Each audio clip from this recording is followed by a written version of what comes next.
Assalamualaikum warahmatullahi wabarakatuh. Perkenalkan, nama saya Vini Mai Putriani. NIM saya 2018 143076. Saya berasal dari kelas 5B PGSD. Di sini saya akan melaksanakan tugas dari mata kuliah Pendidikan Lingkungan Hidup. Dosen pengampu yaitu Ibu Mega Kusuma Putri, Magister Pendidikan. Baiklah, yang pertama saya akan menjelaskan dulu bagaimana cara mengelola sampah dengan mudah. Yang pertama, itu kita pisahkan terlebih dahulu jenis sampah. Jenis sampah itu ada dua, yang mana ada organik. Jenis sampah organik itu biasanya dari bahan dapur, makanan, itu bisa. Nah, dan yang kedua yaitu jenis sampah anorganik. Anorganik itu seperti pipet, kaca. Nah, di sini ketika kita sudah memisahkan kedua jenis sampah tersebut, kita lebih mudah lagi untuk memproses ataupun membuat kerajinan dari sampah tersebut. Di sini saya akan membuat kerajinan dari daur ulang dari jenis sampah anorganik yang berbahan dasar pipet ataupun plastik. Selamat menyaksikan. Baiklah, setelah diambil, kita cuci airnya. Di sela-sela pipet ini kan terdapat kotoran atau tanah yang masih tersisa. Kita cuci sampai kotorannya itu tuh keluar.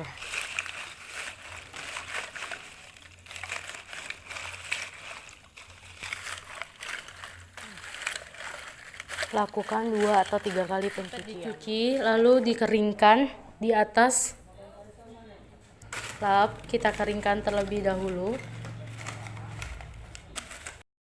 Setelah pipet dicuci dan dikeringkan, lalu gunting pipet menjadi 2 panjang, 1 per 1.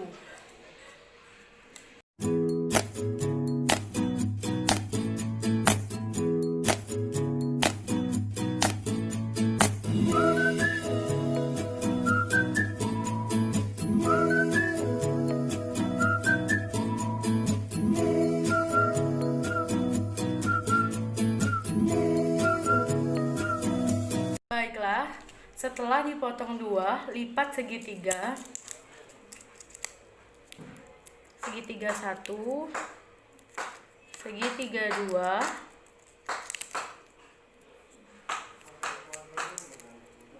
dua segitiga, lalu naikkan ke atas, ke samping, lipat kembali, tarik ke atas, tarik ke samping kembali,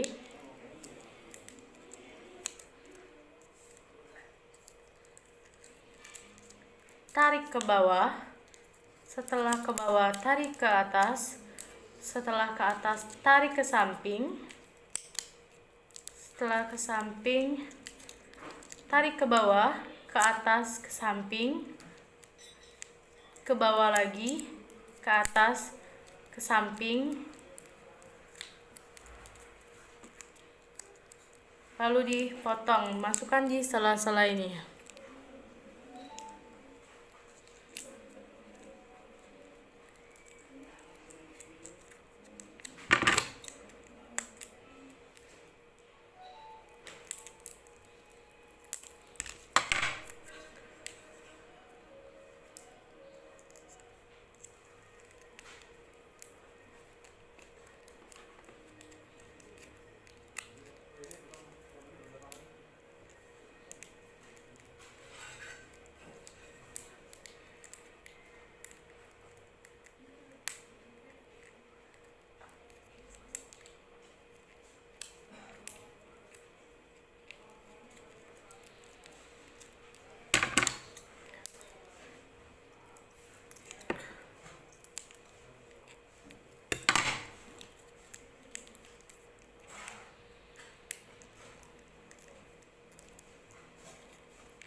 Jadi,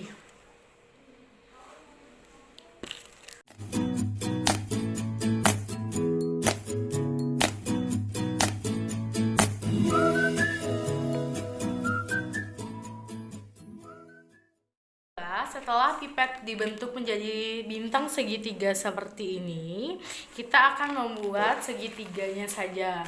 Di sini sama jalannya seperti segitiga bintang.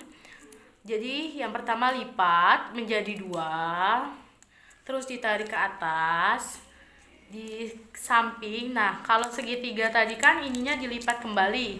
Kalau yang segitiga saja itu dimasukkan ke sini, ke bawah, naik lagi ke atas mengikuti arus dari segitiga tersebut. Ini naik, turun, naik ke samping, turun, naik ke samping. Nah, ketika sudah di samping seperti ini, kan ini panjang ya, lalu kita potong.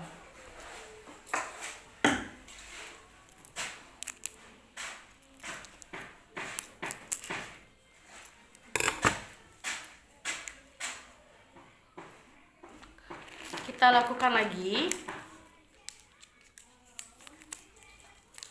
lipat menjadi 2 bagian, segitiga seperti ini, sama jalannya seperti yang bintang segitiga. Lalu kita tarik ke atas, ke samping, ke depannya, terus ke samping, lalu tarik ke bawah. Setelah ke bawah, naik ke atas, ke samping lagi, ke depan, tarik ke bawah, ke atas, ke depan, ke sampingnya, ke belakangnya, ke bawah, naik ke atas, ke samping, lalu ke depan, ke bawah, dan ke depan. Nah, ini sudah lebih. Kalau lebih, kita potong kembali pipet tersebut.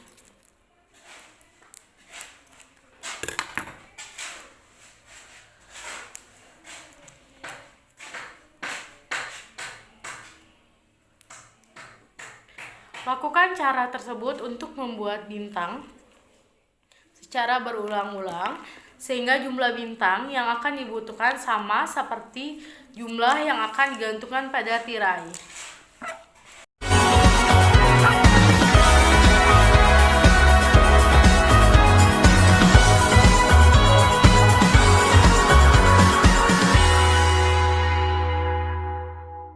Setelah segitiganya jadi dan bintang segitiganya juga jadi tadi, kita masukkan benang wol, ini benang wol ke dalam jarum, dan kita ukur sepanjang apa yang akan kita buat tirai.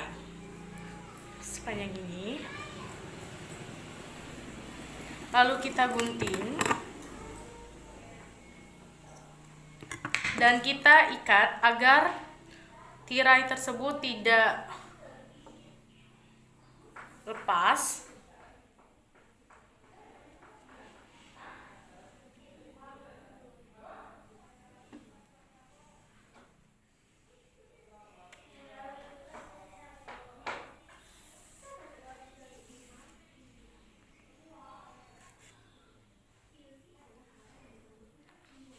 Benang wolnya sudah masuk dan sudah diikat, kita masukkan atau kita tusukkan bintang segitiga tadi yang pertama, terus colokkan, lalu tarik ke bawah,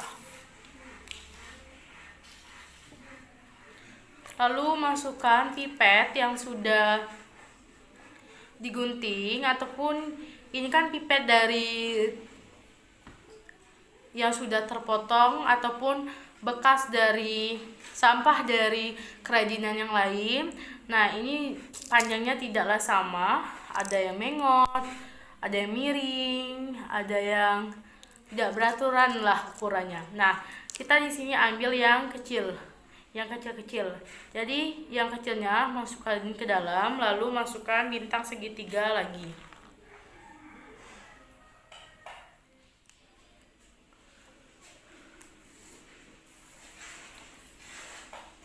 Nah, setelah bintang segitiga, masukkan pipetnya 2. Tadi kan kalau bintang segitiga, setelah itu pipetnya 1 untuk segitiga.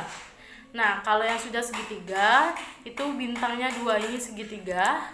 Kalau sudah dimasukkan ini, kita masukkan pipetnya 2.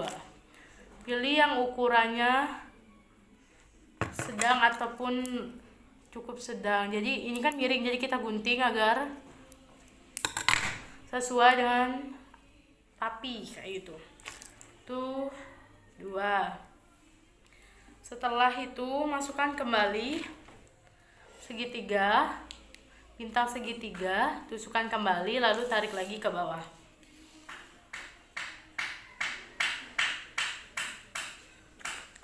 Masukkan kembali pipet berwarna merah yang kecil, lalu segitiga kembali.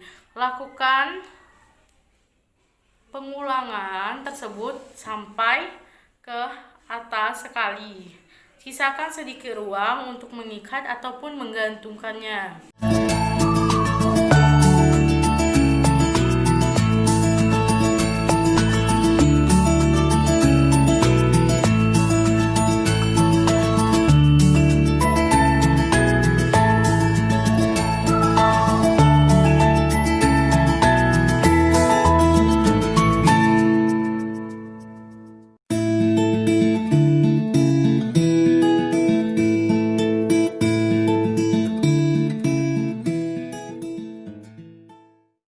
Baiklah, setelah bintang yang tadi sudah dimasukkan atau ditusukkan ke dalam benang, akan jadi seperti ini. Di sini saya membuat 2 jarak. Yang pertama yaitu dia ada jarak antara bintang dengan yang namanya pipet yang pink ini. Jadinya seperti ini. Nah, jika ada lagi yang tidak berjarak. Jika tidak berjarak, dia itu kayak seperti susah. Ini yang tidak berjarak, dempet sekali, tidak ada bentuk, sehingga ini akan saya letakkan di tengah. Karena saya hanya membuat 5 tirai yang akan digantungkan ke dalam pintu. Ukurannya itu bebas sesuai dengan ukuran pintu masing-masing. Saya sarankan jika mau membuat ini sebaiknya dikasih jarak antara ini dengan bintang sehingga dia akan berbentuk.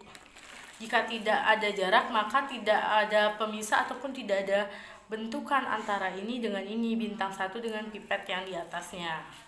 Nah, kenapa saya memilih pipet? Yang pertama yaitu pipet mudah untuk didapatkan. Yang kedua yaitu pada saat pemrosesan pembuatan bintang ini itu bisa yang namanya melatih kesabaran, dikarenakan dia membutuh kesabaran dalam melipat dengan kaki satu dengan kaki yang lainnya, sehingga daya ingat dari peserta didik itu akan terasah dengan cukup baik karena mengingat bagaimana pembentukan ini. Dibandingkan ini dia hanya melipat 2 kaki, sedangkan ini dia melipat 3 kaki dan membutuhkan kedua tangan dan jari yang akan melipat satu dengan yang lainnya, sehingga otaknya bekerja, tangannya pun bekerja dengan cara mengingat jalan yang diberikan tadi. Nah, pipet ini bisa didapatkan ataupun bisa kita capai dimanapun. Jika kita membutuhkan yang banyak bisa dicari di tempat-tempat jualan makanan, karena banyak sekali kan orang yang berjualan seperti jualan es, jualan minuman itu memakai yang namanya pipet. Nah, kebanyakan juga sekarang warung-warung atau tempat makan itu sudah memisahkan yang namanya sampah organik dan sampah anorganik, sehingga lebih mudah lagi kita untuk mencari bahan bekas ataupun sampah yang akan kita kelola. Sekian dari saya. Wassalamualaikum warahmatullahi wabarakatuh.